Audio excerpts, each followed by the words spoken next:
呢個問題都好多人問㗎，喂，你係咪真係唔收錢㗎？咁點樣維持營運啊？咁樣咁其實咧，我哋全程絕對唔會向任何人收費嘅。咁有咩財務問題咧，可以免費問我哋，我哋會用心聆聽你嘅需要，根據咧實際你嘅情況咧，俾一個最適合嘅貸款或者理財建議，幫你比較咧市面上唔同嘅選擇，希望真係幫你慳到息，減到壓力。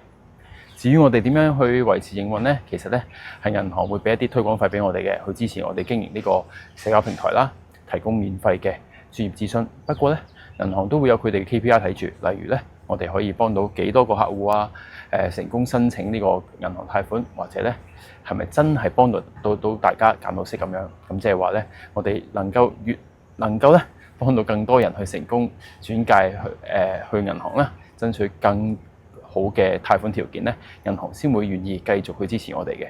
所以咧，我哋最重要都係希望可以專業去咁樣幫你揾到合適嘅選擇，做到你需要嘅效果，同埋咧希望可以幫呢個平台可以繼續長期營運落去，繼續免費幫到更多人。所以咧，你放心，查詢咧係完全冇壓力，完全免費。我哋咧希望真心幫到你嘅。中國借錢緊要還，咪俾錢中介。